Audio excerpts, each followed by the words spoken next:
Imagine you own a business in Nigeria. You pay your taxes, you employ your workers. Every day you fight power cuts, inflation, rising costs. Yet every time the government announces a major policy, a new incentive, a new protection, it seems to find its way to one man, Dangote. So the question that millions of Nigerians are quietly asking is this: why does government keep backing him? Is it favoritism? Is it influence? Or is there something far bigger at play? By the end of this video, you will understand the invisible rules that decide which businesses governments protect. Stay with me. Across Nigeria, people see government support flowing to Dangote, and they ask the same questions. Why does he get tax incentives that I cannot access? Why does government protect his industries from competition? These are fair questions, completely fair. But they may be the wrong questions. Because here is what most people do not realize. Governments do not think the way ordinary citizens think. When you see a business, you think about the owner. When a government sees a business, it thinks about something else entirely. Jobs, taxes, foreign exchange, national security, economic stability. The question is not, who owns this business?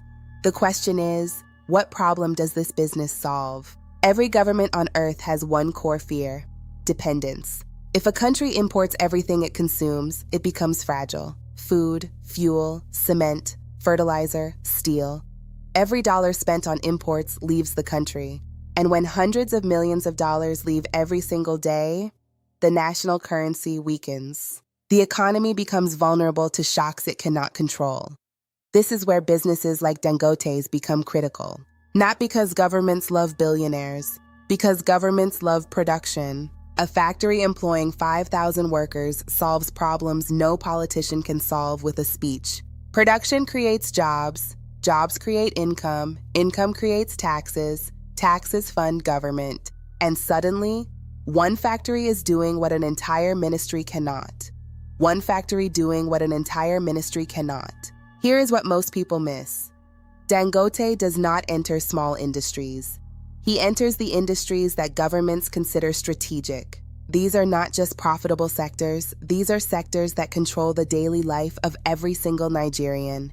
When cement becomes scarce, construction stops, and tens of thousands of workers lose their income. When fertilizer prices spike, food becomes expensive, and the poorest households are crushed first.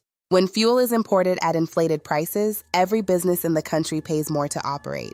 Governments support the sectors he operates in because those sectors move entire economies, and whoever controls them controls the conversation. The bigger the national impact, the bigger the government's attention. Now here is the part that most business videos will not tell you. Government is not asking whether your business is important to you. Government is asking whether your business is important to the economy.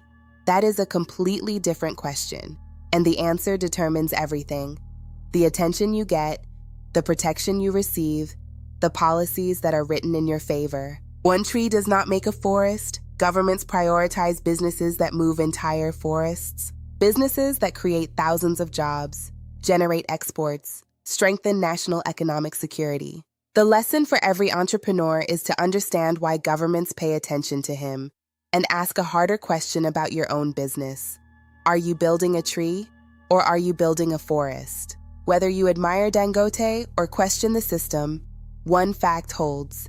Governments support businesses they believe are solving national problems, not personal problems, national problems. So the real question is, what problem are you solving that government cannot afford to ignore?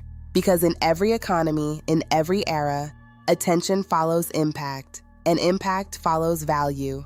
If you found this analysis valuable, subscribe to Future African SMEs Intelligence.